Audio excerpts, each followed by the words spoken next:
بسم اللہ الرحمن الرحیم۔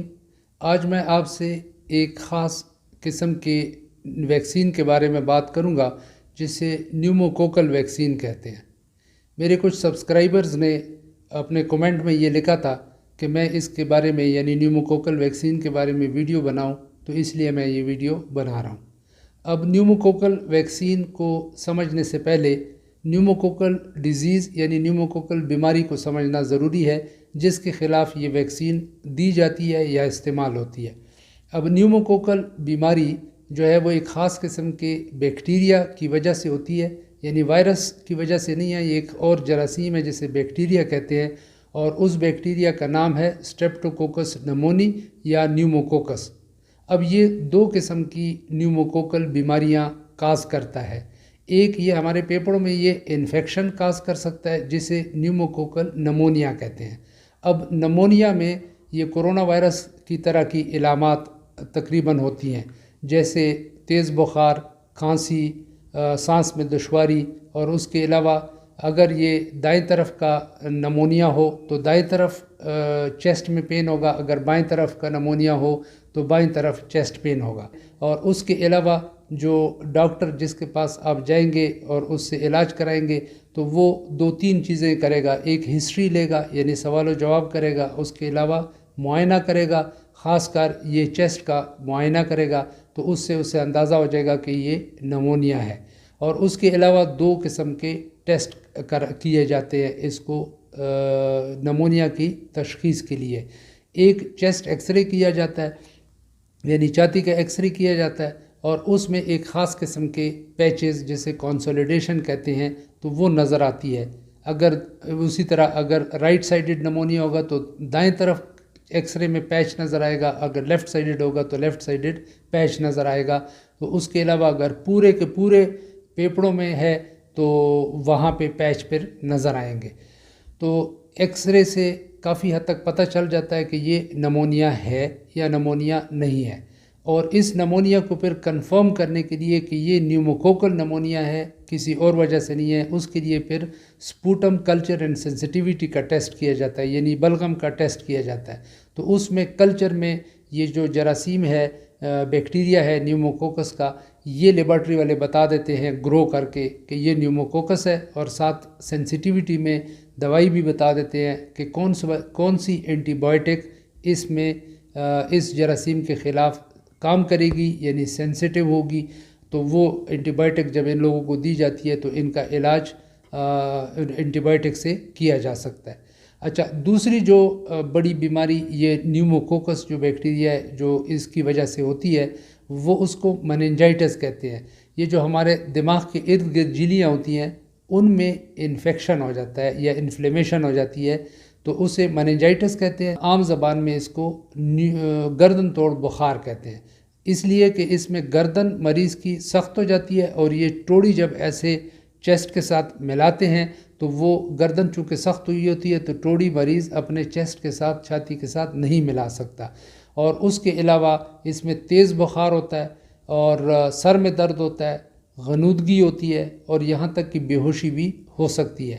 تو یہ ایک سیریس قسم کی دونوں بیماریاں ہیں، یہ نیوموکوکل مننجائٹس بھی، اور اس کے علاوہ یہ جو نمونیا ہے یہ بھی بڑا سیریس قسم کی بیماری ہے۔ خاص کر جو 65 ایئرز یعنی 65 سال کی عمر کے لوگ یا اس سے زیادہ عمر کے لوگوں میں اگر یہ بیماریاں ہو جائیں، یا بالکل ینگ لوگوں میں جو 2 سال سے کم بچوں میں اگر یہ بیماریاں ہو جائیں تو ان میں یہ بہت سیریس ہو سکتی ہیں، اور اس کے علاوہ ان کو ہاسپٹل میں داخل ہونا پڑتا ہے، اور یہ جو ہے جان لیوا بھی ہو سکتی ہے۔ اب بات کرتے ہیں نیوموکوکل ویکسین کی جو یہ نیوموکوکل بیماریوں کے خلاف استعمال ہوتی ہے۔ تو امریکہ میں دو قسم کے جو ویکسینز ہیں یہ نیوموکوکل کی وہ استعمال ہو رہی ہیں۔ ایک کو کہتے ہیں نیوموکوکل کانجوگیٹ ویکسین PCV13، اور دوسری ہے نیوموکوکل پالیسیکرائڈ ویکسین 23 PPSV23۔ تو یہ دو قسم کی ویکسین CDC ایک ادارہ ہے USA میں، امریکہ میں سینٹر فار ڈیزیز کنٹرول، وہ ان 2 ویکسینز کو ریکمینڈ کرتی ہے مختلف قسم کے لوگوں میں کہ ان لوگوں کو یہ ویکسین دینی چاہیے۔ تو اب ان 2 ویکسین کی بات کرتے ہیں۔ تو پہلے PCV13 کی بات کرتے ہیں کہ یہ کن لوگوں میں اس ویکسین کو دینا چاہیے۔ تو اس میں 3 کیٹیگریز کے لوگوں کو، یعنی 3 قسم کے لوگوں کو یہ PCV13 ویکسین دینی چاہیے۔ ایک وہ بچے جن کی عمر 2 سال سے کم ہو، ان کو ملنی چاہیے، اور دوسری کیٹیگری وہ ہے جن کی عمر 2 سال سے زیادہ ہوں لیکن ان میں کوئی خاص میڈیکل کنڈیشن ہو، یعنی کوئی دائمی قسم کی بیماریوں میں مبتلا ہوں تو ان کو یہ ویکسین دی جا سکتی ہے۔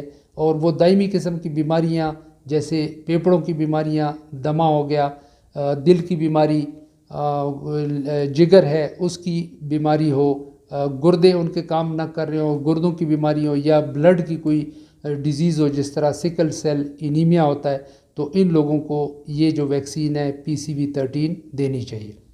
اور تیسری کیٹیگری جو PCV13 جو نیوموکوکل ویکسین ہے جن میں دینی چاہیے وہ ہے جو 65 سال یا اس سے زیادہ عمر کے لوگ ہیں، وہ اس صورت میں استعمال کر سکتے ہیں کہ وہ اپنے معالج یا ڈاکٹر سے خصوصی طور پہ مشورہ کریں اور پھر اس کے بعد فیصلہ کریں کہ ان کو یہ ویکسین ملنی چاہیے یا نہیں ملنی چاہیے۔ اب یہ نیوموکوکل جو ویکسین ہے دوسری قسم کی پالیسیکرائڈ نیوموکوکل پالیسیکرائڈ ویکسین 23 PPSV 23 یعنی 23، تو یہ بھی 3 قسم کی کیٹیگری کے لوگوں میں استعمال کی جاتی ہے۔ پہلے نمبر پہ ہے 65 سال یا اس سے زیادہ کی جو عمر کے لوگ ہیں، ان میں یہ PPSV 23 نیوموکوکل ویکسین دینی چاہیے۔ اور دوسرے نمبر پہ وہ لوگ جن کی عمر 2 سال سے لے کے 64 سال تک ہے اور لیکن ان میں کوئی خاص دائمی بیماریاں ہیں، جیسے پہلے میں نے ذکر کیا ہے میڈیکل کنڈیشنز ہیں کوئی، تو ان کو بھی یہ ویکسین ملنی چاہیے PPSV 23۔ اور تیسری کیٹیگری وہ لوگ ہیں جو سگریٹ نوشی کرتے ہیں، یعنی سگریٹ پیتے ہیں اور ان کی عمر 19 سال سے 64 سال تک ہو، تو ان کو بھی یہ نیوموکوکل ویکسین PPSV 23 دی جا سکتی ہے یا دینی چاہیے۔ تو یہ 2 قسم کی جو بیماریاں ہیں، یعنی نیوموکوکل مننجائٹس اور نیوموکوکل نمونیا سے بچا سکتی ہیں۔ اب بات کرتے ہیں کہ جو نیوموکوکل ویکسین ہے آیا اس کے کوئی سائیڈ ایفیکٹس ہیں، مضر اثرات ہیں یا نہیں۔ تو عام طور پہ نیوموکوکل ویکسین کے کوئی خاص سائیڈ ایفیکٹس یا مضر اثرات نہیں ہیں، لیکن اگر مضر اثرات کئی دفعہ ہوتے ہیں تو وہ بڑے مائلڈ قسم کے یعنی معمولی قسم کے مضر اثرات ہوتے ہیں، اور وہ جس کو ویکسین ملتی ہیں اس کی روزمرہ کی زندگی میں کوئی خلل پیدا نہیں کرتی۔ تو لیکن اس کے باوجود میں یہ مشورہ دوں گا کہ جب بھی آپ نیوموکوکل کا ویکسین لگوانا چاہیں اور استعمال کرنا چاہیں تو اپنے ڈاکٹر سے یا معالج سے آپ مشورہ کر لیں، تو اپنے حساب سے پھر وہ آپ اس میں سے وہ سلیکٹ کریں کہ کون سی ویکسین آپ کے لیے بہتر ہے، تو تاکہ وہ والی ویکسین آپ کو لگ سکے۔ امید ہے کہ یہ معلومات آپ کے لیے فائدہ مند ثابت ہوں گی۔ اللہ آپ کو صحت مند زندگی گزارنے کی توفیق عطا فرمائے، آمین۔ السلام علیکم۔